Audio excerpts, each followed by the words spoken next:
5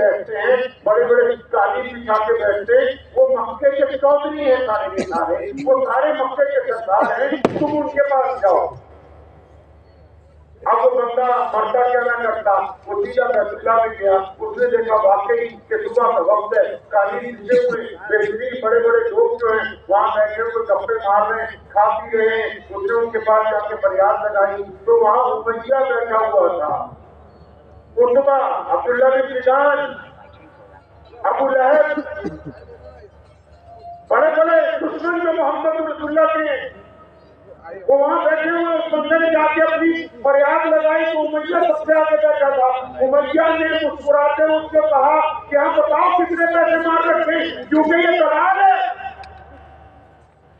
کام ہے کمیشن میں پیسے دلوانا۔ تم نے تو خوشی سے کہا کہ ہم بتاؤ تمہارے پیسے کتنے مار رکھے، ہم تمہیں تمہارے پیسے دلوا دیں گے۔ جب اس نے یہ بات کہی تو اس نے کہا کہ وہ جس بندے کو میں نے اونٹ بیچے ہیں اس کا نام جو ہے ابو جہل ہے۔ جب اتنی بات امیہ نے سنی تو میرے لب مسکرانے لگا، ہنسنے لگا، کہتا اچھا کیونکہ اس بندے کو تو پتہ ہی کہ ابو جہل تو ان کا گورنر ہے، ان کا چودھری ہے، ان کا بڑا ہے، مکے کا موجودہ حکمران ہے، یہ سب اس کا چیلے۔ تو امیہ کے دل میں ایک شرارت آئی، اس کے ذہن میں ایک شرارت رہی۔ اس نے کیا کیا، اس نے اس بندے کا ہاتھ پکڑا اور کہا کہ وہ دیکھو بیت اللہ کے ساتھ ٹیپ لگا کے سفید کپڑوں میں جن کو دیکھ رہے ہو، جن کو سفید کپڑوں میں دیکھ رہے ہو ان کے پاس چلے جاؤ۔ یعنی اس نے ہمارے پیارے محمد صلی اللہ علیہ وسلم کی طرف اشارہ کر کے کہا کہ ادھر جاؤ ان کے پاس، وہ تمہارے پیسے دلوا دیں گے۔ یہاں ایک بات سمجھ لیجیے کہ امیہ محمد رسول اللہ کا بدترین دشمن ہے، لیکن ان کا بھی اس بات پر یقین ہے کہ ڈرے رسول پر اگر کوئی گیا فریاد لے کے تو اس کی فریاد سنی جائے گی۔ یہ ہو نہیں سکتا کہ وہ محمد رسول اللہ کے دربار میں جا کے فریاد کرے اور اس کی فریاد سنی نہ جائے۔ اس نے اس لیے کہا کیونکہ محمد رسول اللہ صلی اللہ علیہ وسلم کو یہ فریاد کرے گا اور میرے آقا علیہ السلام فریاد پوری کرنا چاہیں گے، اور ابو جہل رسول اللہ کا دشمن ہے، اور جب ابو جہل رسول اللہ صلی اللہ علیہ وسلم کا سامنا ہوگا تو ابو جہل ظلم کرے گا، ہم کھڑے ہو کے تماشا دیکھیں گے کہ امیہ ظلم کرے گا۔ جب امیہ نے یہ ارادہ کیا تو وہ بندہ حضور صلی اللہ علیہ وسلم کے پاس گیا۔ اب میں نے آپ کو پہلے کہا کہ جو پیارے نبی علیہ السلام کو پہلی مرتبہ دیکھتا تھا کہ بھائی آپ لوگ بیٹھیے جو بیچ میں بیٹھ جائیے، جہاں ہم بیٹھے آپ لوگ خدمت کر رہے ہیں، آپ بیٹھیے جو بیچ میں کھڑے ہوئے، بیٹھیے جہاں بیٹھنا چاہے بیٹھیے۔ تو امیہ نے اس ارادے سے اس کو نبی علیہ السلام کی طرف بھیجا کہ لڑائی ہو جائے۔ اب وہ جب نبی علیہ السلام کے پاس گیا، وہ پیارے محمد صلی اللہ علیہ وسلم کا چہرہ دیکھتے ہی اس نے کہا پیاری صورت والے میں آپ کو سلام کرتا ہوں۔ محمد رسول اللہ نے دو باتیں اس کو کہی، اس کی آنکھوں سے آنسو جاری ہو گئے۔ وہ فرمایا کہ میں تو تجھے پریشان مسافر دیکھ رہا ہوں اور چہرے سے لگتا ہے کہ تم بھوکے بھی ہو۔ اب اس بندے نے کہا ہاں کہ میں پریشان بھی ہوں، بھوکا بھی ہوں۔ پیارے نبی علیہ السلام اٹھ کے کھڑے ہوئے اور میں تیری مشکل بات میں سنیں گی، فریاد بات میں سنی جائے گی۔ اس کو گھر لے گئے ہیں، اس کو جا کے کھانا کھلایا، وہاں دلوائے۔ جب اس کی وجہ قدر درست ہو گئی، پوچھا ہاں بھائی کیا بات ہے بتاؤ؟ تو اس نے کہا کہ میں نے اونٹ لاتا ہوں وہاں سے، گاؤں والوں سے وہاں سے لاتا ہوں، کمیشن کے اوپر بیچتا ہوں، کچھ پیسے مجھے بچ جاتے ہیں، کچھ جن کا سامان ہوتا ہے ان کو دے دیتا ہوں۔ اب اونٹ بیچے، یہ ابو جہل نام کا ایک چودھری ہے، میرے پیسے نہیں دے رہا۔ پیارے نبی علیہ السلام نے کیا فرمایا؟ فرمایا چلو ہم تمہارے پیسے دلوا دیتے ہیں۔ پتہ یہ لگا کہ غریب کے ساتھ چل کے اس کا کام کروانے جانا بھی رسول اللہ صلی اللہ علیہ وسلم کی سنت ہے۔ آپ علیہ السلام چل پڑے، اس کو لے لیا بندے کو ساتھ میں۔ امیہ نے ایک جاسوس لگا دیا پیچھے کہ دیکھتے رہنا، جب لڑائی شروع ہو ہمیں بتانا تاکہ ہم بھی اس میں شامل ہو جائیں۔ اب پیارے پیغمبر علیہ السلام پہنچے، ابو جہل کا دروازہ کھٹکھٹایا، وہ باہر نکلا تو فرمایا کیا بات اب غریبوں سے بھی دھوکہ کر رہا ہے، اب مظلوموں کے ساتھ بھی پنگے، اس بندے کے پیسے مار لیے، جلدی لاؤ، رقم لاؤ۔ تو ابو جہل بھیگی بجلی کی طرح اندر گیا اور ایک تھیلی پیسوں کی، دیناروں کی، جو اس وقت کی مالیت ہوگی وہ لے کے آیا، اس بندے کو پکڑا دی اور میں دوبارہ کسی غریب کے ساتھ ایسا دھوکہ نہ کرنا۔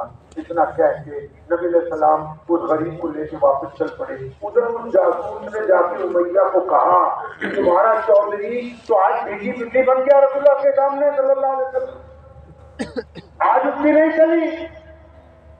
ادھر نبی علیہ السلام اس بندے کو کیا کہہ رہے ہیں؟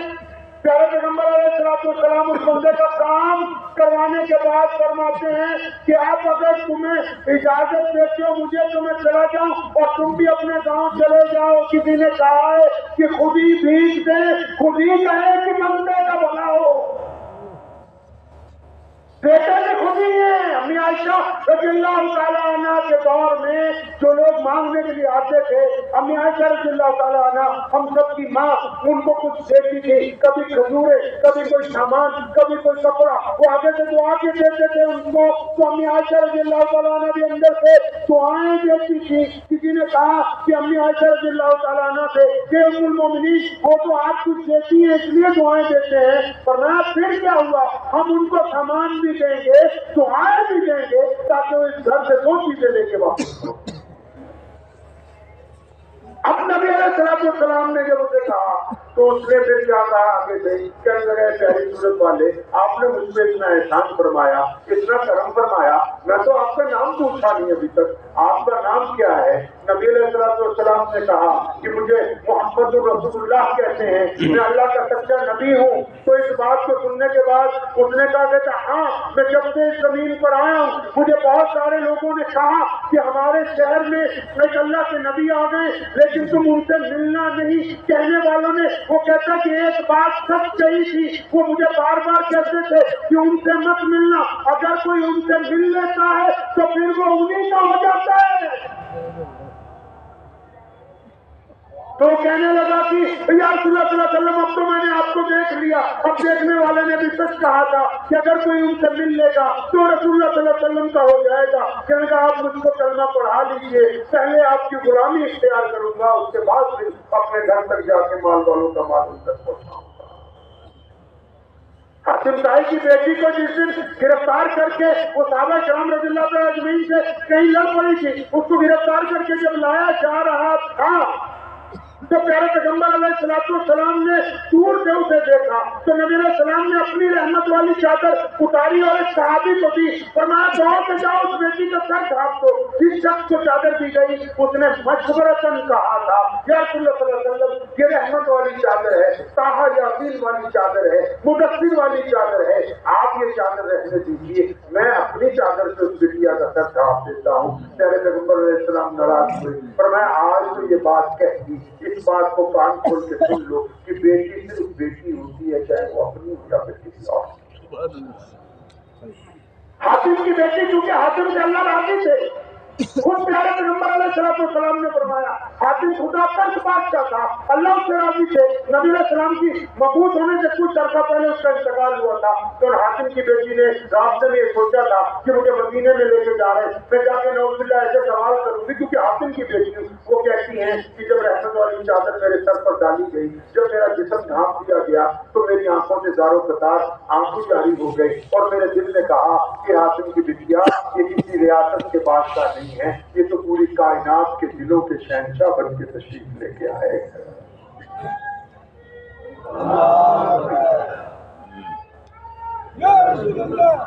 اب حاتم کی بیٹی جب نبی علیہ السلام کے پاس آئی تو یہ نبی علیہ السلام نے یہ طریقہ اس دن یہ بھی ساتھ میں سکھا دیا۔ پہلے کوئی کام ہوتا تھا صحابہ سے مشورہ ہوتا تھا، اب کیونکہ بٹیا آئی ہے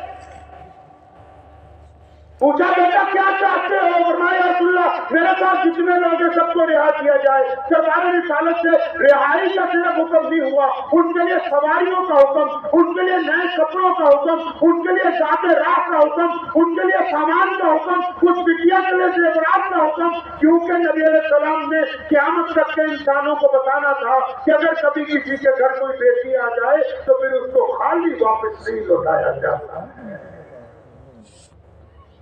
حاتم کی بیٹی گھر پہنچی, اس نے جا کے اپنے بھائی کو کہا, جناب عدی کو, وہ عدی تو بھاگا پھر رہا ہے, محمد رسول اللہ سے مل لے, میں دیکھ کے آئی ہوں وہ دنیا کے بادشاہ نہیں ہے. اب عدی نے ایک عجیب بات اپنی بہن کو کہی, کہنے لگا, بہنا میں ٹھیک ہے تم ان سے مل کے آئی ہو صلی اللہ علیہ وسلم, لیکن میں جب جاؤں گا میں نبی علیہ السلام کے گھر جاؤں گا, ان کا محل دیکھوں گا, ان کی کوٹھی دیکھوں گا, لوگ مسجد میں ملتے ہیں, میں پہلے گھر دیکھوں گا, ان کا رہن سہن دیکھوں گا, اس کے بعد پھر میں نبی علیہ السلام کے بات کو مانوں گا. تو حاتم کی بیٹی نے کہا, ٹھیک ہے بھائی, آپ جب آپ کا دل چاہے. وہ ایک عرصے کے بعد پہنچا مسجد نبی علیہ السلام میں, پیارے پیغمبر نبی علیہ السلام بیٹھے ہوئے, حاتم کا بیٹا آیا, اس کا نام عدی ہے. آپ علیہ السلام نے دور سے دیکھا, وہ فرمایا, عدی آ یار, تیرا انتظار تھا. اب عدی جو گھبرا گئے کہ میں تو محمد رسول اللہ صلی اللہ علیہ وسلم سے کبھی ملا نہیں, کہ میرا نام کیسے جانتے ہیں. ابھی جب بیٹھے آ کے نبی علیہ السلام سے مصافحہ ہوا, نبی علیہ السلام نے ہاتھ پکڑا, اٹھ کے کھڑے ہو گئے, اور میں تیرے ساتھ گفتگو گھر پر ہوگی, مسجد میں نہیں کی جائے. اب پیارے پیغمبر علیہ السلام عدی بن حاتم کو اپنے گھر لے گئے. حیران رہ گیا, ایک ہی کمرہ ہے جس کو دو حصوں میں بانٹا گیا, کھجور کی دیواریں, کھجور کی چھت, کھجور کی چٹائی.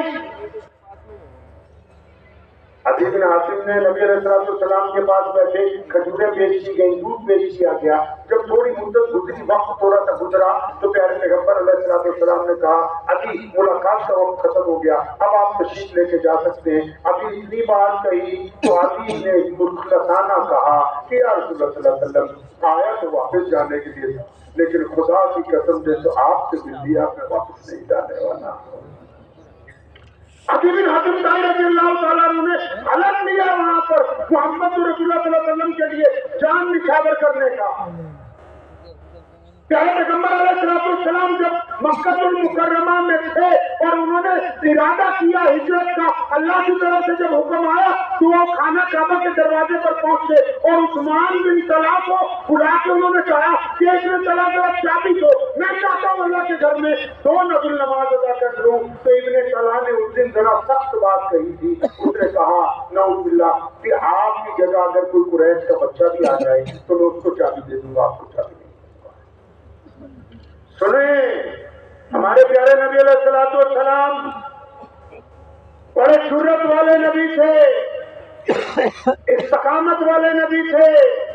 سنیں کیا کہا عثمان بن طلحہ کو, یہ نہیں کہا کہ پرانی جان پہچان ہے, یہ نہیں کہا کہ تم ہمیں بچپن سے جانتے ہو, یہ نہیں کہا کہ قبیلہ ایک ہے, یہ نہیں کہا کہ ایک ہی شہر میں رہتے ہیں, ایک ہی محلے میں, کہ یار چابی دے دے. نہیں, ایسا کچھ نہیں کہا.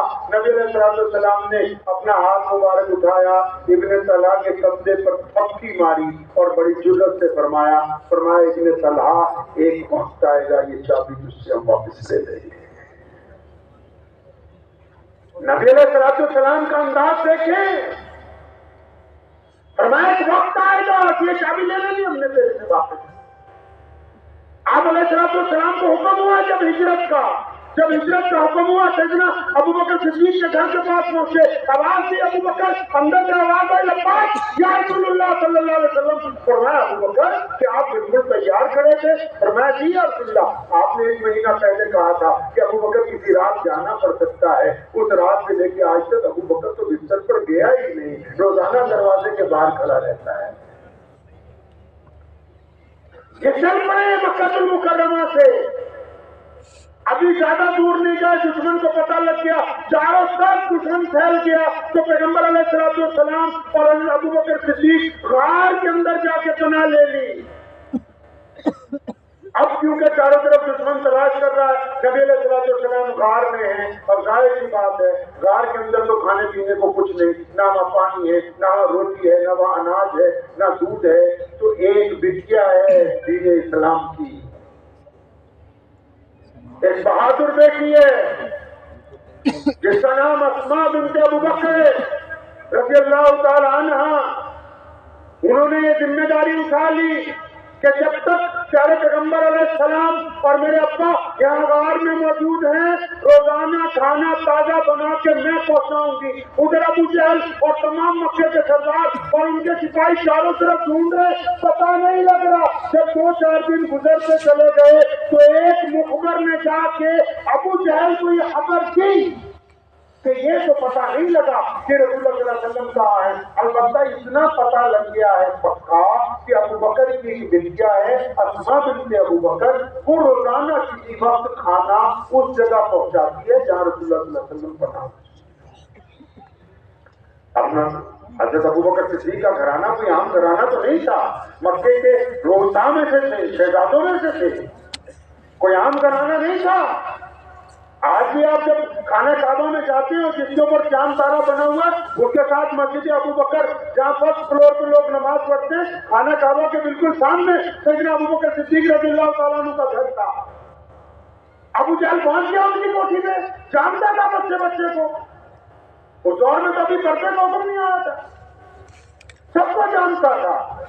اب جیسے دروازہ کھٹکھٹایا اتفاق سے سیدنا اسماء بنت ابو بکر نے دروازہ کھولا تو اس نے وہیں سے ان کو مارنا شروع کیا کہ بتا تو صحیح کہاں محمد رسول اللہ صلی اللہ علیہ وسلم, کہاں تمہارے ابا ابو بکر. اب جب اس نے 2-4 ضربے ماری تو اسماء بنت ابو بکر رضی اللہ تعالیٰ عنہ اٹھ کے کھڑی ہوئی. سنو مسلمانوں, عشق رسول صلی اللہ علیہ وسلم کیا ہوتا ہے, عاشق کیسے ہوتے ہیں, عاشق کیسے کس کو ہیں. 80 سال کی بوڑھی عورت ہے سیدنا سمیہ رضی اللہ تعالیٰ عنہ.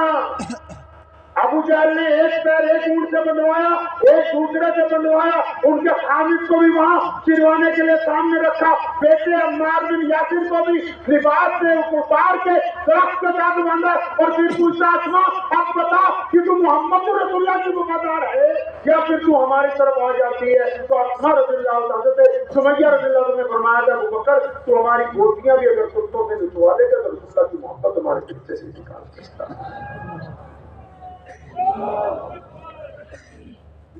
تو یہاں ابو جہل نے مارا حضرت اسماء بنت ابو بکر رضی اللہ عنہ کو, تو ان کے قریب سنے اسماء بنت ابو بکر رضی اللہ تعالیٰ عنہ کیا کہتے ہیں, ان کی سنتے ہیں. فرماتی ہیں کہ جب ابو جہل نے مجھے کہا نا بتا کہاں ہے رسول اللہ صلی اللہ علیہ وسلم, تو میرے دل نے مجھے کہا کہ اسماء شریعت محمدی میں جھوٹ بولنا حرام ہے,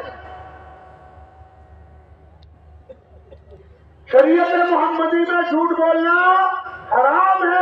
یہ پوچھ رہا ہے سامنے کھڑا ہوا کہاں محمد رسول اللہ, تجھے پتا ہے اگر تو سچ بولے گی, اگر جھوٹ بولتی ہے تو نبی کی شریعت ہاتھ سے نکلتی ہے, اگر سچ بولتی ہے تو نبی علیہ السلام کو تکلیف پہنچتی ہے.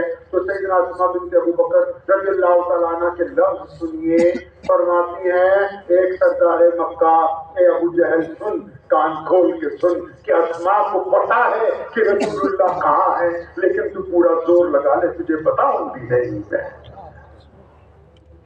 پتا ہے کہاں ہے, تمہیں زور لگا کے دیکھ کہ تیرے میں اتنی طاقت ہے کہ تو اسماء سے اگلوا رہے کہ محمد رسول اللہ صلی اللہ علیہ وسلم کہاں ہے. ابو جہل نے انتہا کر دی ظلم کی.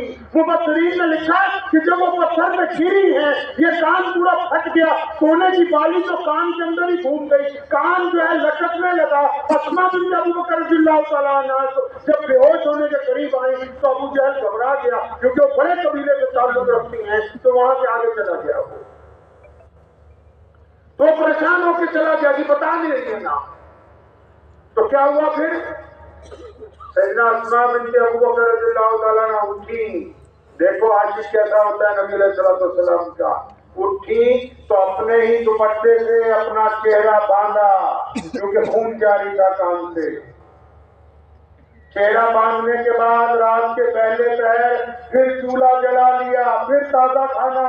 جا کے ماں کو یہ نہیں کہہ رہی, بہنوں کو یہ نہیں کہہ رہی کہ میرے چوٹ لگ گئی ہے, زخم ہو گئے ہیں, خون جاری ہو گیا, نہیں. پھر نبی علیہ السلام کے لیے تازہ کھانا تیار کرتی ہیں اور رات کے اندھیرے میں چھپتی چھپاتی پھر غار میں نبی علیہ السلام کے پاس پہنچ گئی کھانا لے کے۔ ان کے والد سیدنا ابوبکر صدیق نے جب غور سے دیکھا، انہوں نے پوچھا ماں بیٹا آج حالت کچھ عجیب سی لگ رہی ہے، آپ کے زخم ہیں، آپ کے کپڑے آلودہ ہیں، بیٹا کیا ہوا؟ فرمایا کچھ بھی تو نہیں ہوا، میں کھانا لے کے آئی ہوں۔ نبی علیہ السلام نے پوچھا ہے بیٹا بتاؤ تمہارے والد پوچھتے کیا ہوا؟ تو اسماء رضی اللہ تعالیٰ عنہ نے پھر اس وقت بتایا یا رسول اللہ صلی اللہ علیہ وسلم کہاں سے ابو جہل آیا، عتبہ آیا، ولید آیا، امیہ آیا، ان سب نے مجھ پر تشدد کیا اس بات کے لیے کہ بتاؤ کہ محمد رسول اللہ کہاں ہے، لیکن یا رسول اللہ صلی اللہ علیہ وسلم میں نے تشدد کو برداشت کیا ہے، آپ کا پتہ دشمن کو میں نے نہیں بتایا۔ رسول اللہ نے کہا ہے متعدد احادیث ہیں، فرمایا میں نے سب کا بدلہ چکا دیا ہے، ہر ایک کا بدلہ چکا دیا، عشرہ مبشرہ میں بھی اور 1,24,000 صحابہ میں بھی جتنے لوگ ہیں، فرمایا جس نے احسان کیا میں نے سب کا بدلہ چکا دیا، لیکن فرمایا جو ابو بکر کے گھرانے کا مجھ پر احسان ہے، ابو بکر نے جو قربانیاں دی ہیں، اس کی اولاد نے جو قربانیاں دی ہیں، فرمایا اس کا بدلہ تو میں کل قیامت کے دن اپنے رب سے دلواؤں گا جس کو میرا رب عطا کرنے والا ہے۔ پیارے پیغمبر محمد رسول اللہ صلی اللہ تعالی علیہ وسلم کی ذات گرامی، آپ علیہ الصلوۃ والسلام مسجد نبوی میں تشریف رکھتے ہیں۔ مسجد نبوی میں تشریف رکھنے کے دوران پیارے پیغمبر صلی اللہ علیہ وسلم سے ملنے کے لیے ایک خاتون دروازے پر آتی ہیں۔ جب وہ خاتون دروازے پہ آتی ہے تو نبی علیہ السلام ان کو دیکھ کے فوراً دروازے تک جاتے ہیں، ان سے ملتے ہیں تو خاتون کندھے پہ ہاتھ رکھ کے پوچھتی ہے بیٹا کیا حال ہے؟ نبی علیہ السلام کی آنکھوں میں آنسو ہیں، اماں جی میں ٹھیک ہوں، آپ بہت دنوں میں آئی، صحابہ کو بلایا، ان کے لیے باقاعدہ مسند لگائی گئی، فرمایا یہ دیکھو صحابہ حیران ہے کہ آنے والی کے کپڑے کوئی قیمتی نہیں، کوئی رنگ ایسا نہیں ہے کہ کسی بادشاہ کے خاندان سے لگتی ہو، لیکن نبی علیہ السلام بڑے خوش ہیں، سب کو بتاتے پھرتے ہیں کہ ادھر دیکھو میری ماں آج مجھ سے ملنے آئی ہے، جبکہ وہ ماں وہ نہیں ہے کہ جس نے پیدا کیا، اس نے صرف دودھ پلایا ہے۔ دائی حلیمہ جب ملنے آئی رسول اللہ صلی اللہ علیہ وسلم نے اپنی رحمت والی چادر ان کے لیے بچھائی ہے۔ پیارے پیغمبر علیہ السلام ایک میدان میں تشریف رکھتے ہیں، تشریف رکھنے کے دوران آپ کے خیمے کے باہر ایک عورت نے آ کے کہا کہ جا کے اپنے نبی کو کہو کہ ان کی بہن ملنے کے لیے آئی ہے۔ تو صحابہ نے اندر جا کے کہا یا رسول اللہ صلی اللہ علیہ وسلم ایک خاتون باہر کھڑی، وہ کہتی میں آپ کی بہن ہوں، فرمایا میں تو اپنی ماں کا اکیلا ہی بیٹا ہوں سیدہ آمنہ کا، لیکن اور کون میری بہن ہو سکتی ہے؟ وہ کہا یا رسول اللہ صلی اللہ علیہ وسلم وہ اپنا نام سیما بتاتی ہے، فرمایا ہاں وہ میری دودھ شریف بہن ہے، وہ دائی حلیمہ کی بٹیا ہے، انہوں نے بچپن میں مجھے اپنی گود میں اٹھایا، فوراً اندر بلایا۔ آپ تو خیر کچھ دیتے ہوئے بہن کو دو دفعہ بیوی کی طرف دیکھتے ہو پھر سوچتے ہو کہ پوچھوں کہ نہیں پوچھوں۔ نبی علیہ السلام نے بڑے تاریخ اٹھا کے حضرت سیما جب آئی ہے فرمایا بہنا تو ضعیف ہو گئی۔ حضرت سیما رضی اللہ تعالیٰ نے بچپن میں نبی علیہ السلام کو اپنی گود میں اٹھایا ہے۔ قبیلہ بنو سعد میں اور سیما رضی اللہ تعالیٰ نے نبی علیہ السلام کو لے کے جاتی تھی روزانہ جب بکریاں چرانے کے لیے جاتی تھی۔ وہ خود فرماتی ہیں کہ جب سے پیارے پیغمبر علیہ السلام ہمارے گھر میں آئے تو جب میں بکریاں چرانے کے لیے جاتی ہوں تو میری بکریاں جلدی سے چر کے وہاں آ جاتی ہیں جہاں میں نبی علیہ السلام کو لے کے بیٹھتی تھی۔ تو فرماتی ہیں اپنی اماں کو دائی حلیمہ کو کہ اماں جی میں نے بارہا دیکھا ہے کہ میں بھی بھائی محمد کا چہرہ کرتی رہتی ہوں، میرے جانور بھی سارے محمد رسول اللہ کا چہرہ کرتے رہتے ہیں۔ سیما آئی رضی اللہ تعالیٰ عنہ فرمایا بہت پوری ہو گئی ہو، میرے گھر میں رہو، میں تمہیں یہاں گھر ڈال کے دوں گا اور خادمہ لگا دوں گا۔ فرمایا نہیں یا رسول اللہ صلی اللہ علیہ وسلم میرے قبیلے کے کچھ کہتی ہیں، فرمایا وہ ابھی رہا کر دیے جائیں گے۔ سیما کو لاز کے بھیجا تاکہ بہن گھر آئی ہے، قیامت تک کے بھائیوں کو یہ بتانا ہے کہ جب بہنیں گھر آ جائیں تو لوگوں سے مشورہ نہیں کیا کرتے، اپنی حد سے بڑھ کر ان کو دیا جائے۔ پیارے پیغمبر علیہ السلام حضرت بن مالک رضی اللہ عنہ فرماتے ہیں ایک جگہ آرام کر رہے ہیں نبی علیہ السلام، فرماتے ہیں جنگ کے موقع سے ہم واپس آ رہے تھے, نبی علیہ السلام آرام کر رہے تھے. فرماتے میں نے خود دیکھا کہ وہ درخت وہاں سے وہ اپنی جڑوں سمیت نکلا. نبی علیہ السلام سو رہے ہیں, نبی علیہ السلام کے بالکل سامنے آیا اور اس نے نبی علیہ السلام کے سامنے کچھ وقت گزارا. اس کے بعد پھر واپس کرتا ہوا اسی جگہ واپس بے وقت ہو گیا. فرماتے ہیں پیارے نبی علیہ السلام آج تو عجیب بات میں نے دیکھی. فرمایا میرے بیٹے انس کیا دیکھا؟ فرمایا رسول اللہ وہ جو درخت ہے نا وہ اپنی جگہ سے اکھڑا تھا, وہ چلتا ہوا یہاں تک آیا, آپ کے قریب گرانے کھڑا رہا, پھر واپس چلا گیا. فرمایا ہاں اس نے میرے رب سے اجازت لی تھی مجھے سلام کرنے کی. وہ میرے رب سے پوچھ کے آیا ہے. نبی علیہ السلام مسجد نبی صلی اللہ علیہ وسلم میں تشریف فرمائے. ایک نئے مسلم آ گیا, اس نے آپ کی آواز لگائی کہ اللہ کے نبی کچھ کھانے کے لیے دیجیے. اب نبی علیہ السلام خود واقع سے ہیں لیکن حکم جاری کر دیا کہ مہمان ہے, سائل ہے, جو رسول اللہ کی چوکھٹ پر آ گیا بھوکا نہیں جائے. پھر ایک کے بعد سائل آیا, اس نے آواز دی یا رسول اللہ کپڑے دیجیے. نبی علیہ السلام کپڑے دیتے ہیں. ایک سائل آتا ہے غیر مسلم, انہوں نے آ کے کہا یا رسول اللہ مجھے سواری چاہیے. پیارے پیغمبر صلی اللہ علیہ وسلم اس کو سواری دیتے ہیں. جب ہر ایک آنے والے کو دیکھتے ہیں نا تو ان کو دیکھتے ہی دیکھتے ایک دن ایک صحابی آئے, انہوں نے آ کے کہا یا رسول اللہ صلی اللہ علیہ وسلم آج تو گھر میں کھانے کے لیے کچھ بھی نہیں. نبی علیہ السلام نے پوچھا کچھ تو ہوگا, کچھ تو ہوگا تمہارے پاس. فرمایا یا رسول اللہ کچھ بھی نہیں. فرمایا کچھ, کہا کچھ بھی نہیں. اب ان کے کندھے پہ ایک چادر تھی. نبی علیہ السلام نے فرمایا ہاں یہ چادر کس کی؟ یا رسول اللہ میری ہے. میلی چادر, پرانی چادر, پھٹی ہوئی. فرمایا بس یہی لاؤ. وہی چادر نبی علیہ السلام نے لی اور اس کو اٹھایا ہاتھ میں. فرمایا کون ہے جو اس چادر کی اچھی قیمت دے دے؟ چادر کیونکہ پوشیدہ ہے, پرانی ہے, بے قیمت ہے, اس کی کوئی قیمت نہیں ہو سکتی کیونکہ نبی علیہ السلام کے ہاتھ میں اس کی قیمت ہے. ایک صحابی نے کہا یا رسول اللہ صلی اللہ علیہ وسلم ایک سونے کا سکہ 1 دینار. فرمایا نہیں یہ کم ہے. دوسرے نے کہا یا رسول اللہ صلی اللہ علیہ وسلم 2 دینار. فرمایا یہ ٹھیک ہے. اب وہ چادر 2 دینار میں دے دی گئی اور 2 دینار دے دیے گئے. اب وہ 2 دینار لینے کے بعد اس بندے کو 2 دینار پکڑائے.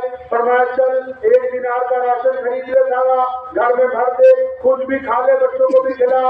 دوسرے دینار سے کلہاڑی خرید, جنگل میں جا, پہلے کلہاڑی خرید کے لا. نبی علیہ السلام نے اپنے ہاتھ سے دستہ لگایا اور فرمایا آپ جنگل میں جا, روزانہ لکڑیاں کاٹ, ان کو بازار میں بیچ, خود بھی کھا اور دوسروں کو بھی کھلا. ایسے ہی قصہ آپ جیسا کوئی, ہم جیسا کوئی مولوی ہوگا, آپ جیسا کوئی سننے والا ہوگا, جب اس نے سنا تو بے رزق کا وعدہ اللہ نے کر رکھا ہے. اگر ہمارے یہاں مالوا میں پنجابی کی قصہ مشہور ہے. ایک بندہ نا جمعے کی نماز پڑھن گیا, سمجھ آ رہی تھوڑی سی نہیں؟ جمعے کی نماز پڑھن گیا تو مولوی صاحب تقریر کر رہے تھے, محترم صاحب تقریر کر رہے تھے کہ بھئی اللہ نے رزق کا وعدہ کر رکھا ہے, ہر حال میں ملے گا, روٹی کی فکر نہیں کرنی.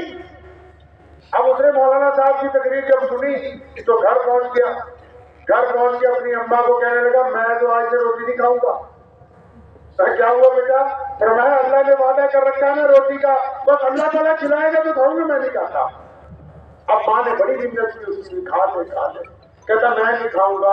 اب ماں سے ضد کر کے جنگل میں جا کے کھیت میں چلا گیا, اپنے وہاں جا کے لیٹ گیا. اب وہ مولوی صاحب کی تقریر دماغ میں آ رہی کہ اللہ نے رزق کا وعدہ کر رکھا ہے, اللہ نے کہا ہے کہ ہم کھانا کھلائیں گے. اب وہ کہا بس بھائی آج تو دیکھنا ہے اللہ کیسے کھانا کھلاتے ہیں. اب ادھر ماں بڑی فکر مند ہے, مائیں تو بڑی فکر مند ہوتی ہے.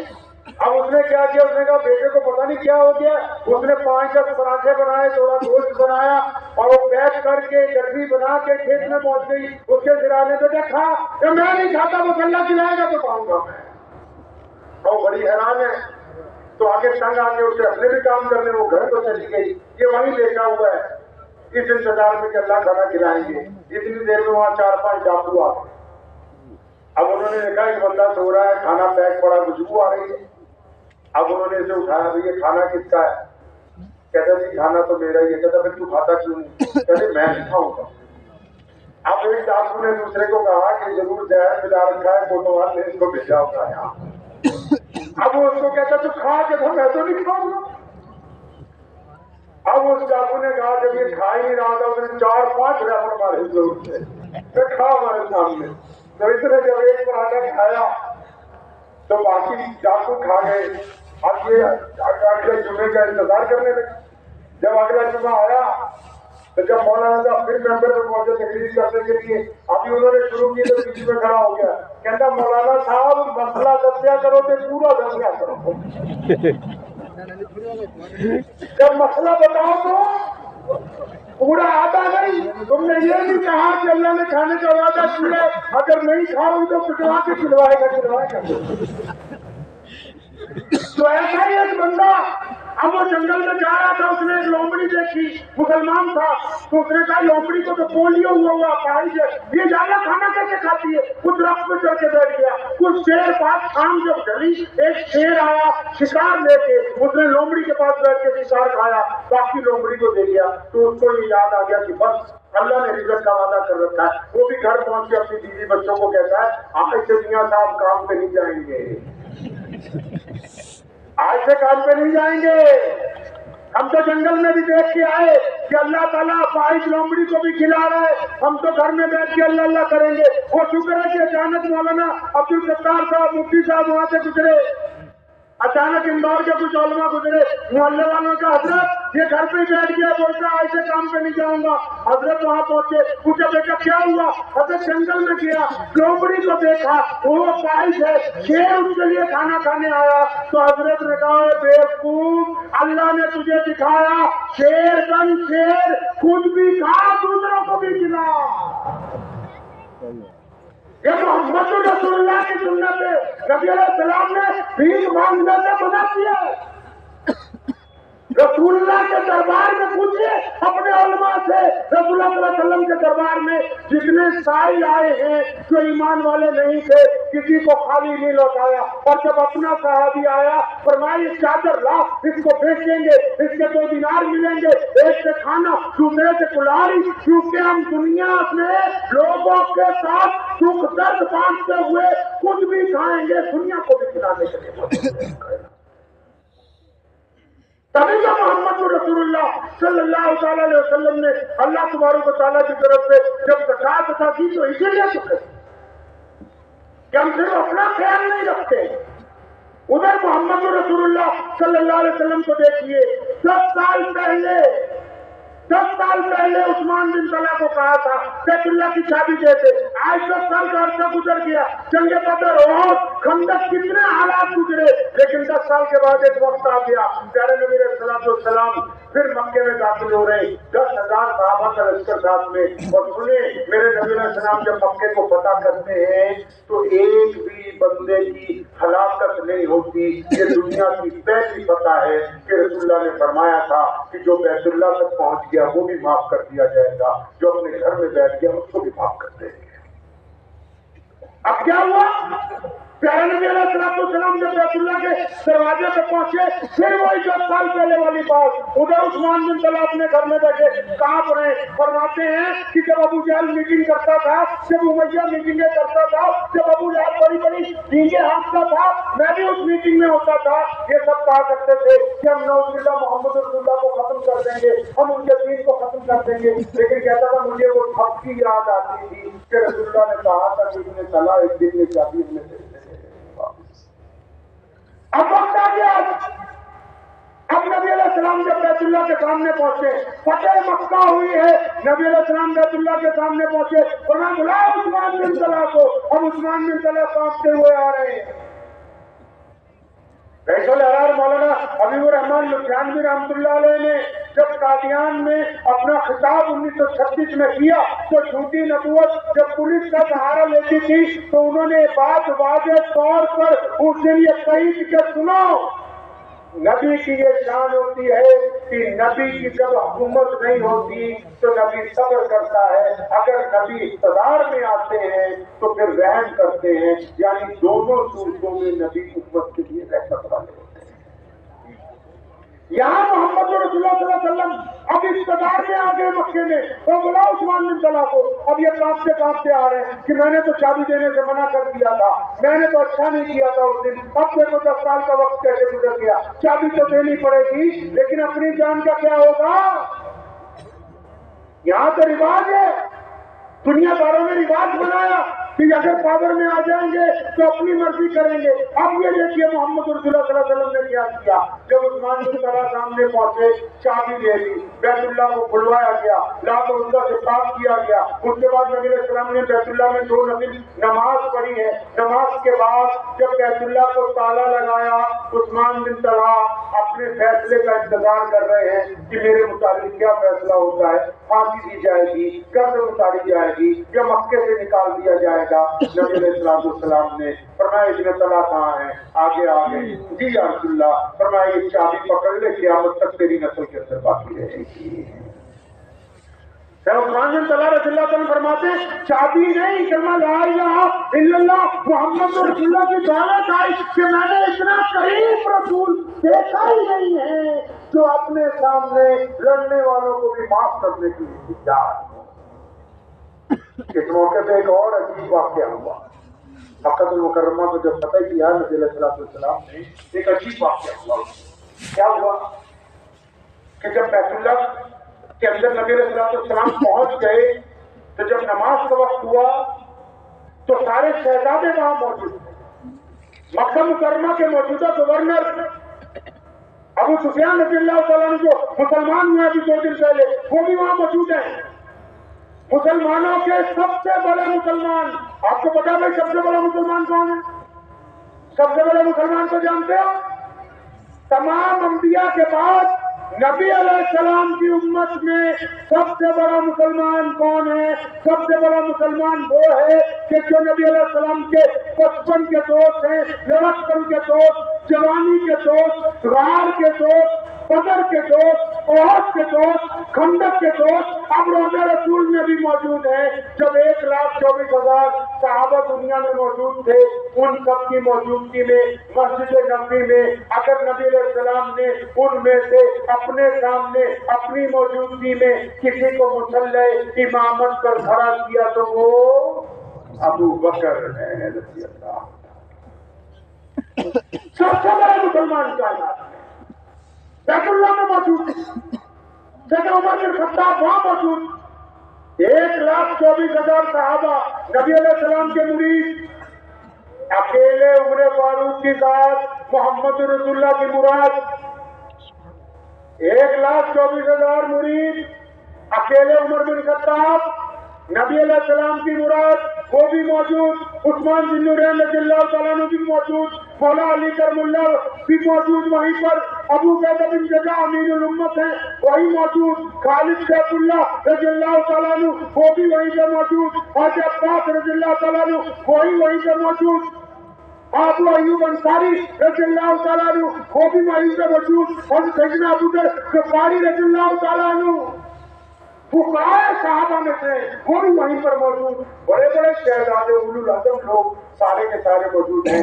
جب نماز کا وقت ہوا میرے پیغمبر علیہ السلام نے دائیں بائیں دیکھا اور پوچھا وہی میرا بلال کہاں ہے؟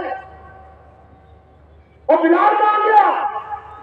کون بلال؟ بلال غلام، بلال حبشی، بلال کالے، بلال کے کپڑے پھٹے ہوئے، بلال کے موٹے موٹے ہونٹ، بلال کے پیروں میں جوتی نہیں ہوتی، بلال کو تو کبھی بیت اللہ کی چوکھٹ پر اگر پیر رکھ دیا تو ابو جہل نے اتنا مارا کہ بے ہوش ہو گئے۔ ایک دن بلال بیت اللہ کا طواف کرنے آئے، امیہ نے کھال ادھیڑ دی، ایک دن جب بلال آئے کفار مکہ پکڑ کے لے گئے کہ تیری ذات نیچی ہے، تیرا رنگ کالا، تو کون ہوتا ہے بیت اللہ میں؟ اب نبی علیہ السلام جب بیت اللہ میں پہنچے فرمایا میرا بلال کہاں ہے بھائی؟ بلال کہاں ہے؟ تو محمد رسول اللہ صلی اللہ علیہ وسلم کی آواز سن کے بلال سب سے پیچھے دوڑے دوڑے آئے فکر مندی کے ساتھ۔ پڑھے ہیں آپ کبھی پیارے پیغمبر علیہ السلام کی سیرت کو؟ ایک صحابی نے آہستہ سے کان میں چھوٹا سا مشورہ دیا، چھوٹا سا مشورہ، یا رسول اللہ صلی اللہ علیہ وسلم اگر آپ نے سیدنا بلال رضی اللہ تعالیٰ عنہ سے آج اذان دلوا دی تو یہ جو قبیلہ قریش ہے برادری بات تھا نا بہت زیادہ، تو ان کی جو رہی صحیح عزت ہے وہ بھی ختم ہو جائے گی. تو انہوں نے مشورہ دیا تو نبی علیہ السلام ناراض. فرمایا سنو، اگر محمد رسول اللہ کے نام میں کھا رہے بڑوے نہیں ہو تو بلال، مار خانی ہو مکے میں تو بلال، تو آج جب مکہ فتح ہو گیا تو اذان بھی میرا بلال دے گا. اذان میرا بلال دے گا، کوئی اور نہیں دے گا. سیدنا بلال رضی اللہ عنہ نے زندگی کے آخری ایام میں خود کہا ہے، فرماتے ہیں مجھے وہ دن آج بھی اچھی طرح یاد ہے جب پیارے پیغمبر علیہ السلام نے کہا تھا نا کہ بلال بیت اللہ کی چھت پر چڑھ جا اور اذان دے. تو فرماتے ہیں کہ جب میں بیت اللہ کی منڈیر پکڑ کے چڑھنے لگا گلاس کو ایک طرف سے تو میں زاروں قطار رونے لگا. مجھے یاد آیا کہ مجھے ابو جہل مارتا تھا، عتبہ مارتا تھا، ولید مارتا تھا، امیہ نے بڑا ظلم کیا. مجھے سارے ظلم یاد آئے کہ تو اس گھر کی باہر کی چوکھٹ پہ نہیں آ سکتا تھا. یہ بلال آج تو نے کیا کر دیا ہے؟ کون سا تمغہ مل گیا، کون سا عہدہ مل گیا کہ دیکھ سارے بڑے بڑے لوگ نیچے کھڑے تو اکیلا بیت اللہ کی چھت پہ چڑھ رہا ہے. فرماتے میرے دل نے فوراً مجھے جواب دیا، ہے محمد رسول اللہ صلی اللہ علیہ وسلم کے تربیت یافتہ نا، پیغمبر علیہ السلام کے غلام ہے نا. فرماتے میرے دل نے فوراً مجھے کہا کہ بلال یہ جو کھانا چاہتا ہے پیاری صورت والے محمد رسول اللہ کہے ان سے وفاداری کا نتیجہ ہے کہ آج تو بیت اللہ کی چھت کے اوپر چل رہا ہے. اس سے وفاداری کا نتیجہ ہے. اب سنو، چھت پہ چڑھ کے کیا ہوا؟ مولویوں سے پوچھنا کرتے بیت اللہ کی جو 4 دیواریں ہیں نا وہ قبلے کا درجہ رکھتی ہیں. کس کا درجہ رکھتی ہیں جی؟ ارے بولتے رہیے، قبلے کا. کہیے صلی اللہ، زور سے ذرا جو لوگ سو گئے ہو، صلی اللہ صلی اللہ صلی اللہ. بیت اللہ کی 4 دیواریں قبلے کا درجہ رکھتی ہیں. اور کمال کی بات یہ ہے باہر سے سامنے کی طرف قبلے کا درجہ رکھتی ہیں، اندر چلے جائیں تو باہر کی طرف قبلے کا درجہ رکھتی ہیں. اب نبی علیہ السلام نے بلال کو کیا کہا؟ خانہ کعبہ کی چھت پہ چڑھ جا. اب جب حج اور عمرہ کرنے جاتے جو چاروں طرف بلڈنگ بنی ہے جس میں لاکھوں لوگ موجود ہیں اس کو مسجد حرام کہتے ہیں. بلال کو کہاں چڑھایا بھائی؟ بلال کو کہاں چڑھایا؟ ارے بولتے رہیے کہاں چڑھایا؟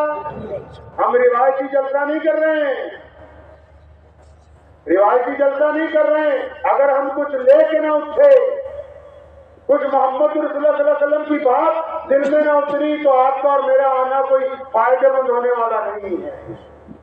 کہیے صلی اللہ علیہ وسلم. جب وہ پہنچے بیت اللہ کی چھت پر چڑھے، چھت پر چڑھنے کے بعد بلال کے دل میں پہلے سوال یہ آیا کہ بلال مدینے میں جب اذان دیتا تھا مکے کی طرف منہ کر کے اذان دیتا تھا، اب تو تجھے بیت اللہ کی چھت پر چڑھا دیا، اب کعبہ کدھر ہے؟ کعبہ کہاں ہے؟ یہ تو محمد رسول اللہ صلی اللہ علیہ وسلم کے تربیت یافتہ نا. فرماتے میں نے دیر نہیں لگائی تو میں نے فوراً ایک انگلی اپنے کان میں اور شہادت والی انگلی خانہ کعبہ کے صحن میں جس طرف پیارے پیغمبر صلی اللہ علیہ وسلم کھڑے تھے اس طرف اشارہ کر کے اس طرف چہرہ کر کے آزان دینی شروع کر دی تاکہ قیامت تک کے لوگوں کو یہ بتا دوں کہ کعبے کا اگر کوئی کعبہ ہے تو وہ محمد رسول اللہ ہے، وہ محمد رسول اللہ ہے صلی اللہ علیہ وسلم. اب بلال اذان دے رہے ہیں، سنو ختم نبوت کا مسئلہ. اب بلال اذان دے اللہ اکبر اللہ اکبر. ادھر رسول اللہ صلی اللہ علیہ وسلم طواف کے لیے چلنے لگ پڑے. اب جب رسول اللہ طواف کے لیے چلے تو بلال بھی اذان دیتا دیتا گھومنے لگ پڑا تاکہ اندور کے مسلمانوں کو یہ بتانا تھا کہ جتنے مرضی نئے نبی آتے رہے، جتنے مرضی نئے لوگ آتے رہے، تم نے جانا ادھر ہی ہے جدھر محمد رسول اللہ گئے. ختم نبوت کا مسئلہ یہ ہے پیارے پیغمبر علیہ السلام ہمارے یہاں پنجاب میں حضرت ایک بہت بڑا افسر تھا، اس کو قادیانیوں نے جا کے کہا کہ تمہیں ہم محنت نہیں کرتے، تبلیغ نہیں کرتے، تم بس ایک رات کو استخارہ کرو، اگر تمہیں لگتا ہے کہ ہمارا نبی سچا ہے تو تم ہمارے یہاں آ جاؤ، ہماری یہ فلاں چودھری صاحب کی بیٹی نے تم سے نکاح کرنا ہے، اس نے شرط یہ رکھی ہے کہ تم اپنا دین چھوڑو گے۔ تو انہوں نے جب استخارہ کیا تو نعوذ باللہ ان کو لگا کہ مرزا صحیح ہے، تو انہوں نے دوسرے دن اسلام کو چھوڑ کے اپنا نکاح اس خاتون کے ساتھ کر دیا۔ اب بڑے بڑے لوگ سمجھانے گئے، سمجھتے نہیں تھے۔ حضرت مولانا مفتی یوسف صاحب لدھیانوی رحمۃ اللہ علیہ جب اس گاؤں میں ایک دن جانا ہوا، لوگوں نے کہا حضرت یہ فلاں مولوی فلاں بندہ ہے، بہت بڑا افسر ہے، یہ تو آ گیا اپنی بات پر، جو مولوی جاتا ہے اس کو بس یہی کہتا ہے کہ میں نے تکلیف سے نہیں، میں نے تو استخارے کے ساتھ مانا ہے۔ فرمایا اچھا استخارے سے مانا ہے، بلاؤ اس کو۔ جب اپنے پاس بلایا فرمایا بیٹھ جا میرے پاس، تو کہنے لگا ہاں بتا کیسے مانا؟ اس کو نبی کہنے لگا جی میں نے استخارے کے ساتھ مانا ہے۔ فرمایا یہاں بیٹھو میرے سامنے، اب سنو مسئلہ کہ جب تم نے نبی علیہ السلام کے مقابلے میں کسی اور کا گمان کر کے استخارہ کیا تو وہ استخارہ بطور مرتب کیا، بطور ایمان والا نہیں کیا ہے،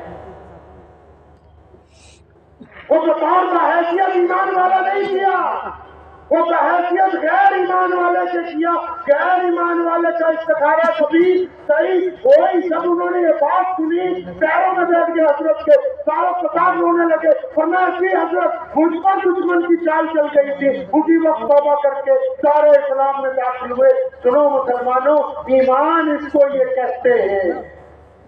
دیسی زبان میں اگر کوئی آپ سے یہ کہہ دے آپ کے کہ مجھے شک ہے کہ یہ تمہارے ابا نہیں ہے تو آپ کیا کہیں گے؟ کوئی آپ سے یہ کہہ دے کہ مجھے شک ہے کہ تم فلاں ماں کے بیٹے نہیں ہو تو آپ کا کیا رد عمل؟ علامہ انور شاہ کشمیری رحمۃ اللہ علیہ خاتم المحدثین ہے، اللہ ان کی قبر پہ کروڑوں رحمت نازل فرمائے۔ فرمایا کسی کے دل میں اگر شبہ پیدا ہو جائے،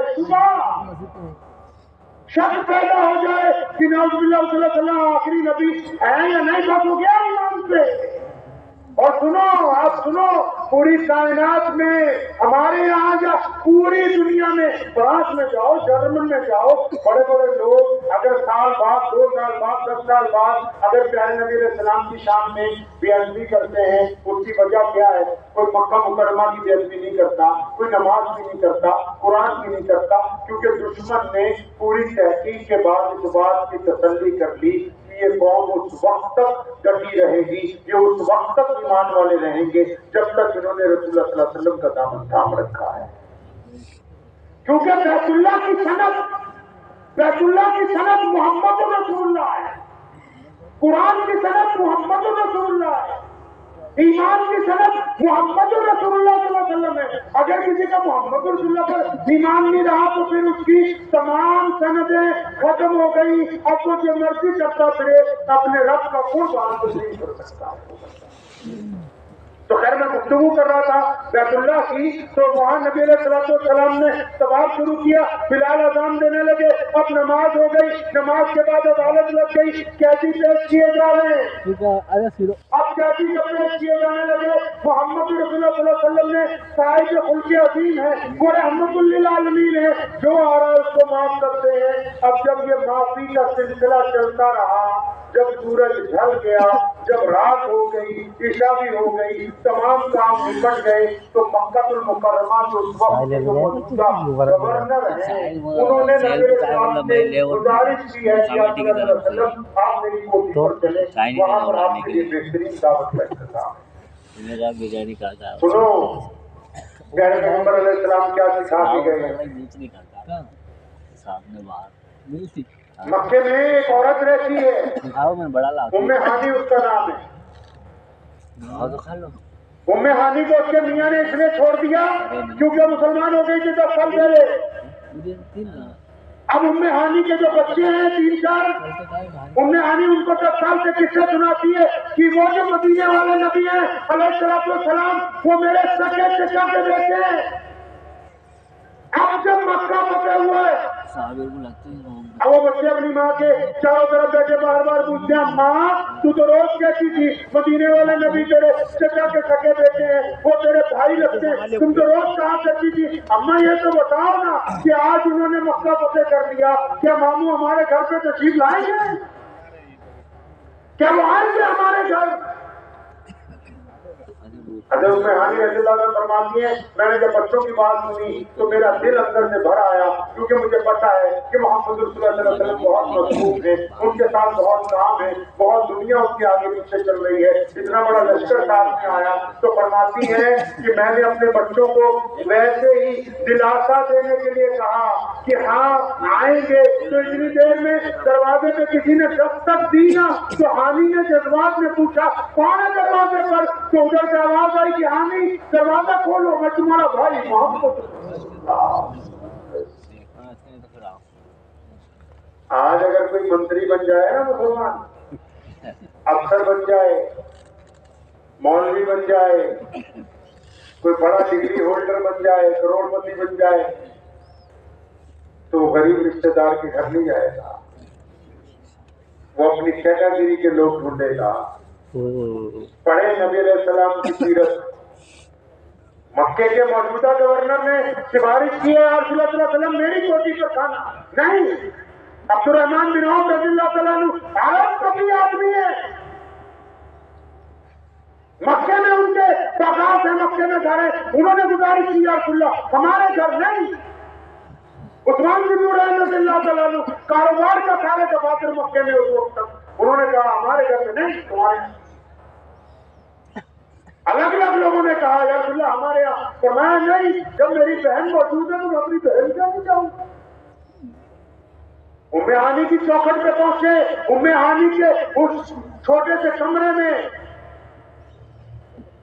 اور یہ وہی کمرہ ہے آپ کو شاید یاد نہیں ہوگا کہ نبی علیہ السلام جس رات شب معراج پر گئے تھے اس رات اسی کمرے میں تنہا آرام فرما تھے ام ہانی رضی اللہ تعالیٰ عنہ کے حجرے میں آج نبی علیہ السلام یہاں پہنچے تو ام ہانی رضی اللہ تعالیٰ عنہ کو چاہتے ہی نبی علیہ السلام نے پوچھا ہانی کچھ کھانے کے لیے ہے کچھ کھانے کے لیے آپ تمام علماء سے پوچھ لیجیے گا ہمارے نبی علیہ السلام فاقے سے تو رہے لیکن پیارے پیغمبر علیہ السلام نے کبھی باسی کھانا نہیں کھایا یہ پہلا موقع ہے فتح مکہ کے موقع پر ام ہانی کو پوچھا کھانے کے لیے کچھ ہے یا کچھ بھی نہیں فرمایا کچھ تو ہوگا یا ایک روٹی ہے اس روٹی کو پانی سے دھو کے سرکے میں ڈبو کے نبی علیہ السلام کی خدمت میں پیش کیا گیا آپ علیہ السلام نے جب وہ لیا اس کو کھایا کھانے کے بعد بستر لگ گیا اب پیارے پیغمبر علیہ السلام نے جب بستر پر بیٹھے ام ہانی نے کہا یا رسول اللہ صلی اللہ علیہ وسلم آپ آرام کیجیے بہت تھک گئے اتنے دن کا سفر تھا آج بیت اللہ کو فتح کیا مقدمات سنے وہاں اتنی صفائیاں ہوئی انتظامی امور ٹھیک کیے گئے آپ تھک گئے آپ آرام کیجیے سنو مسلمانوں آپ کے نبی علیہ السلام نے کیا فرمایا ہانی آج آرام نہیں کرنا ہے میری بہنیں یہاں بیٹھو میرے سامنے میں مولوی ہوں نا آپ سے دین کی باتیں کر رہا ہوں میری جگہ کوئی لیڈر آتا تو سیاست کی باتیں کرتا کوئی افسر آتا تو سرکار کی باتیں کرتا کوئی ٹیچر آتا تو تعلیم کی باتیں کرتا کوئی ڈاکٹر آتا تو علاج کی باتیں کرتا نبی علیہ السلام نے کیا باتیں کی اس رات کیا باتیں کی بھائی پیارے پیغمبر علیہ السلام نے فرمایا اپنی بہن کو ہانی یہاں بیٹھو میرے سامنے جی رسول اللہ وہ بیٹھ گئی سارے بچے بھی آ کے بیٹھ گئے اب نبی علیہ السلام نے اس رات کو بات کی ہے اس رات جو نبی علیہ السلام نے گفتگو کی ہے یہ جو زمین ہے نا اس کی چھاتی پھٹ گئی تھی اس سے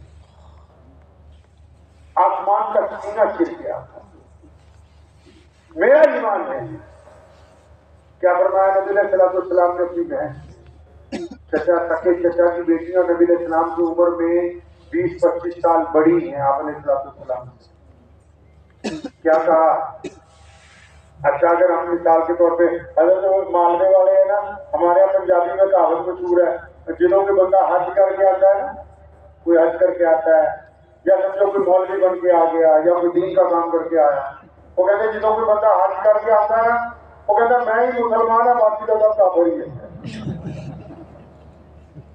مطلب وہ سارا دین سمجھا دے گا ایک منٹ. اور آج کل تو نیا مسئلہ کوئی نیا مطلب لے لے تو ایک دن میں ہی سارا اسلام دوسرے کو بھیجے گا. اس لیے بتا دوں گا تو نبی علیہ السلام نے کیا گفتگو کی ہو. اندازہ لگا کہ پیارے پیغمبر علیہ السلام کو دین اسلام کے شارے ہیں. شارے سمجھتے ان کے ہاتھ میں وہ قلم ہے کہ جو وہ لکھتے ہیں وہ دستور بن جائے گا, جو وہ کہتے ہیں وہ قانون بن جائے گا, جو وہ حکم کرتے ہیں وہ قیامت تک تبدیل نہ ہو. مالک ہے وہ دین کے. وہ اپنی بہن کو کہہ سکتے ہیں اس رات کہ یہ تجھے اتنی تسبیحیں دے رہا ہوں, فلاں فلاں اعمال دے رہا ہوں, جنت واجب ہو جائے گی پڑھنے سے.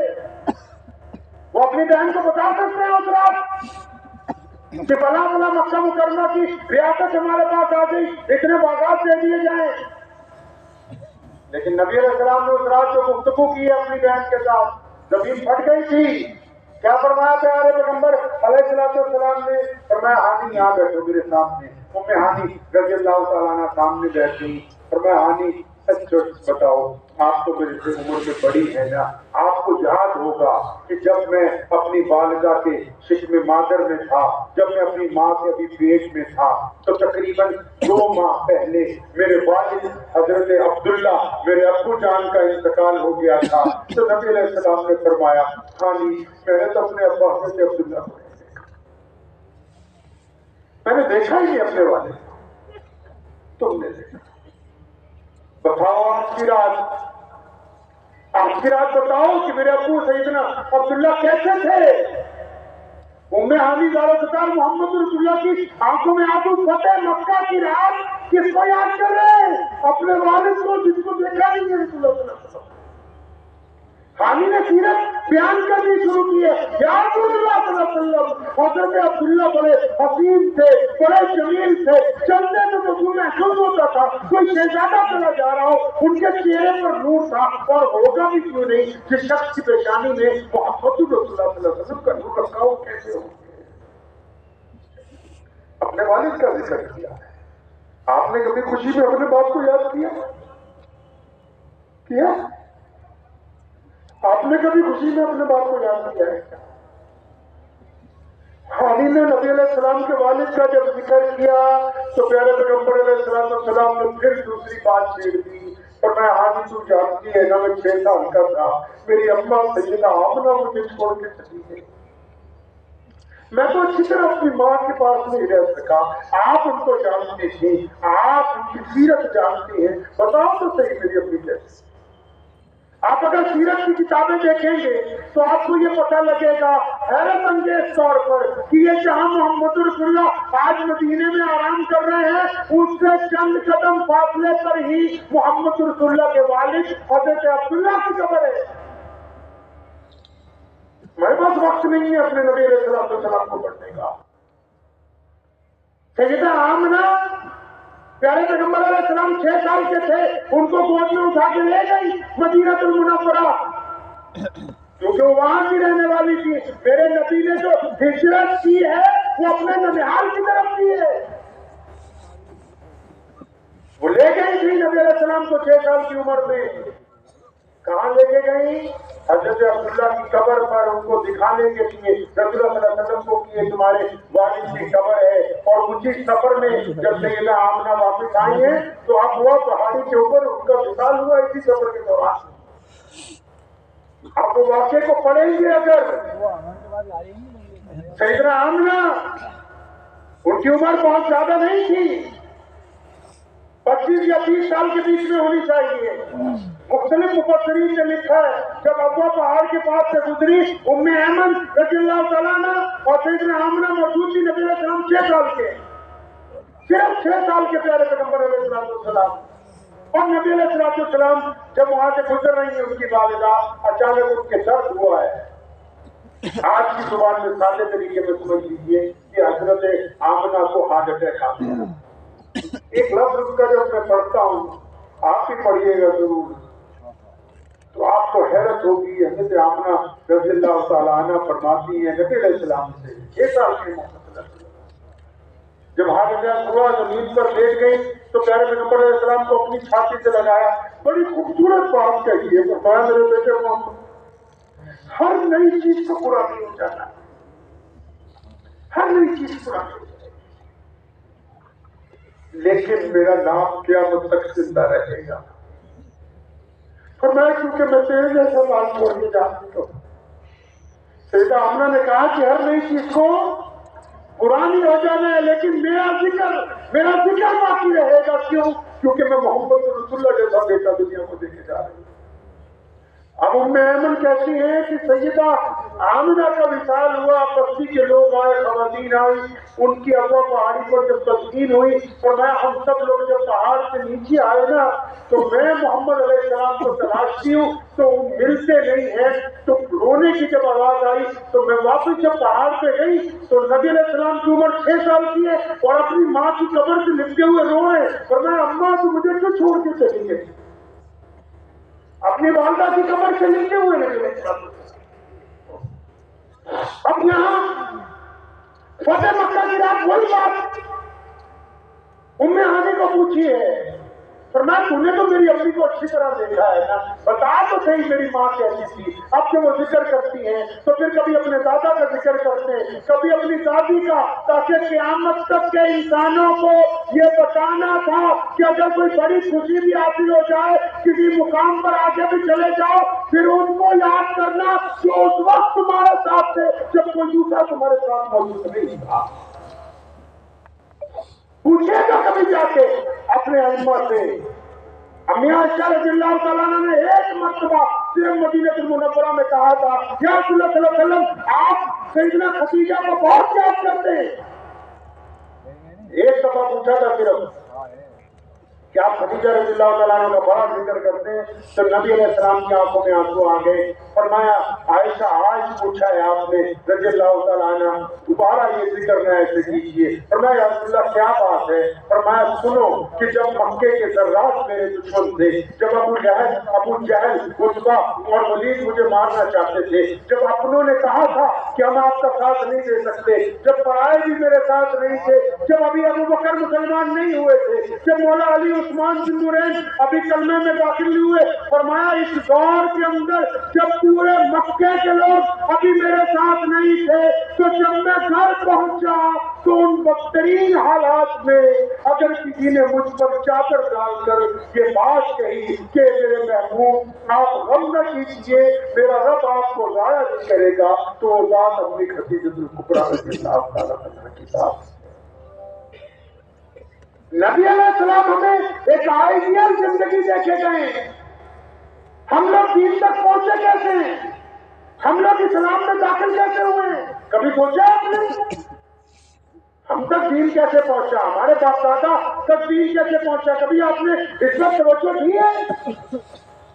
پیارے پیغمبر علیہ السلام کا وہ اخلاقی پیغام، کون سا پیغام جو نبی علیہ السلام ہمارے سپرد کر گئے کہ دیکھو اس وقت تم نے آگے پہنچانا ہے۔ اب ہمیں تو پیغام پتا نہیں ہے کیونکہ ہم لوگ تو بھائی آپس میں دستے گریبان ہیں، چلتے چلتے میں فتویٰ تو نہیں دیا کرتا، کوئی مسئلے مسائل میں زیادہ پڑھتے نہیں ہیں ہم لوگ، لیکن ایک مشورہ آپ لوگوں کو ضرور دے دوں مشورہ جی، دے دینا مشورہ۔ ایسے تو کیونکہ آج کل آپ ساری مفتی ہیں ماشاءاللہ، اگر کیونکہ آج کل لوکل مفتی بہت ہو گئے۔ لوکل مفتی سمجھتے ہیں؟ لوکل مفتی بولتے ہیں کہ کوئی بھی بات ہو جائے تو کیلا بیچنے والا بھی فتویٰ دے رہا ہے، ڈاکٹر صاحب بھی فتویٰ دے رہے ہیں، انجینئر صاحب بھی فتویٰ، وکیل صاحب کہتے ہیں مجھے پتا ہے اسلام کیا ہے، مجھے نہیں پتا۔ اچھا ان سب کیٹیگریوں کو کوئی بڑا کروڑ پتی امیر بن جائے تو مجھے پتا ہے دین کیا، تمہیں کیا پتا ہوگا؟ متولی صاحب کہتے ہیں ہمیں پتا ہے اسلام کیا ہے۔ اچھا ان سب کیٹیگری کے لوگوں کو اگر بیمار ہو جائیں تو اماں بولے گی نہیں ڈاکٹر MBBS ہونا چاہیے، یہ محلے والے چھوٹے ڈاکٹر سے دوائی نہیں لینی، بڑے اسپتال میں جائیں گے ٹیسٹ کروائیں گے۔ اچھا موبائل خریدنا ہو اور بولے نہیں کمپنی کا چاہیے. جب آپ کار لینی ہو بولے شو روم سے لیں گے, خراب ہو جائے بولے ایجنسی میں ٹھیک کرواؤ. یعنی آپ دین کے معاملے میں ایرے گیروں کے فتوا لیتے ہیں. دنیا کی چیزیں ساری کمپنی کی چاہیے, دین ان کو کمپنی کا نہیں چاہیے. دین کوئی نہیں بتا. جس طرح باقی چیزیں اعلیٰ کمپنی کی چاہیے تو دین بھی محمد رسول اللہ صلی اللہ علیہ وسلم کی کمپنی سے پوچھنا ہوگا, دین کے مالکوں سے پوچھنا ہوگا, ان کے خادموں سے پوچھنا ہوگا کہ دین ہے کیا. ایک چھوٹی سی گزارش ہے میری آپ سب سے. مجھے میں یہ نہیں کہنے لگا ہوں کہ ایسا کوئی اختلاف ہوگا, لیکن ایک ویسے میرے دل میں اکثر جو بات آتی وہ صاف حضرات سے گزارش. سیدنا امام ابو حنیفہ رحمۃ اللہ علیہ سے لے کے شاہ ولی اللہ محدث دہلوی 1000 سال میں جو مولوی گزرے, اس میں سے کسی مولوی نے, کسی محدث نے, کسی مفسر نے پیارے نبی محمد صلی اللہ علیہ وسلم کی ذات گرامی کو لے کے کبھی کسی قسم کی کوئی بحث آپس میں ہم کیوں مار کھا رہے ہیں؟ جب 12 ربیع الاول کا دن آتا ہے, جب ربیع الاول کا مہینہ آتا ہے, آدھے بولتے ہیں کہ نبی علیہ السلام کے پاس علم غیب تھا, آدھے کہتے ہیں نہیں تھا, اور نعوذ باللہ دونوں نبی علیہ السلام کا نام لے کے ایک دوسرے کے اوپر پیچھے. نبی علیہ السلام کا نام لے کے لڑنا, وہ اسلام کے بہانے اسلام کے سے آپ کو باہر لے کے جا رہے ہیں. اتنی ضرورت کہ جن کو استنجا پاک نہیں کرنا آتا وہ بتائیں کہ محمد رسول اللہ صلی اللہ علیہ وسلم کی کیا حدود ہیں کیا نہیں ہے. ایک اچھا ڈاکٹر کون ہوگا, کچھ ڈاکٹر بتا دیں گے. اچھا انجینئر کون ہوگا, انجینئر بتا دیں گے. اچھا سیاستدان کون ہوگا, سیاستدان بتا دیں گے. اچھا مولوی کون ہوگا, مولوی بتا دیں گے. اور نبی کا کیا مرتبہ ہوتا ہے وہ صرف ایک نبی بتا سکتا ہے, کوئی دوسرا. اور ہمارے نبی علیہ السلام جب آئے, جب ہمارے نبی علیہ السلام آئے کوئی نبی موجود نہیں تھا, تو یہ ذمہ داری اللہ نے اپنے اوپر لے لی. اللہ نے کہا ہم بتائیں گے. قرآن نے کہا, کبھی کہا, کبھی یاسین کہا, کبھی مدثر کہا, کبھی صاحب خلق عظیم کہا, کبھی رحمت للعالمین کہا. اللہ نے کہا ہم بتائیں گے کہ ہمارے نبی علیہ السلام کی کیا شان ہے. ٹھیک ہے, اس میں خیر اللہ تبارک و تعالیٰ کی شان ہے, لیکن نبی علیہ السلام کی کیا حدود ہیں یہ کوئی مولوی طے نہیں کر سکتا ہے. یہ مفتی صاحب بیٹھے, پڑھیے بخاری شریف. نبی علیہ السلام نے بدر کی رات میں جب ٹہلنے کے لیے نکلے, ابوبکر صدیق رضی اللہ تعالیٰ عنہ ساتھ میں, چھڑی نبی علیہ السلام کے ہاتھ میں, چند قدم چلتے, ایک جگہ رکتے اور رک کے اس زمین پر چھڑی ٹکاتے, فرماتے ہیں ابوبکر صدیق کو بس یہاں پر صبح ابو جہل ہلاک ہونے والا, چند قدم چل کے ورنہ امیہ یہاں گرے گا. پیارے نبی علیہ السلام کیا ہے یہ اللہ جانتا ہے. ہر بندے کی ایک اوقات ہوتی ہے بھائی, ہر بندے کی ایک حیثیت ہوتی ہے. تھانے دار کا ایک علاقہ ہوتا ہے, ڈپٹی کمشنر کا ایک علاقہ ہوتا ہے, مکھ منتری کا ایک علاقہ ہوتا ہے, ملک کے صدر کا بھی ایک علاقہ ہوتا ہے. ہماری بھی ایک حیثیت ہے. اپنی حیثیت سے اگر تجاوز کریں گے تو گستاخی میں چلے جائیں گے. کسی کو حق حاصل نہیں ہے جو نبی علیہ السلام کی شان بیان کرتا ہوا کسی کو کچھ کہتے, کسی کو یہ حق حاصل نہیں کہ نبی علیہ السلام کی حدود بیان کرتا ہوا دوسرے پر پیچھے اٹھا لے. نبی علیہ السلام کے پاس کیا ہے کیا نہیں ہے اس کو اگر کوئی جانتا ہے تو صرف رب کریم جانتے ہیں. شیخ سعدی نے یہ رات سنا ہے, آپ شیخ سعدی کو پڑھیے. شیخ سعدی نے بے انتہا نبی علیہ السلام کی تعریف لکھی, فرماتے میرے دل کو تسلی نہیں ہوئی. آخری ایک شعر لکھ کے کہا, فرمایا اب میری تسلی ہو گئی. شعر کیا لکھا, فرماتے بہادر خدا. سعدی نے کیا کہا کہ بہادر خدا بزرگ کوئی. فرمایا سعدی اس بات کو مان گیا ہے کہ اللہ کے بعد اگر کائنات میں کوئی ہے تو صرف محمد رسول اللہ. اب آپ بھی بتائیں, وقت بھی ہونے والا ہے. آپ بھی بتائیں کہ ہم محمد رسول اللہ صلی اللہ تعالی علیہ وسلم کی امت میں سے ہیں، کیا ہمارے رنگ ڈھنگ ویسے ہیں؟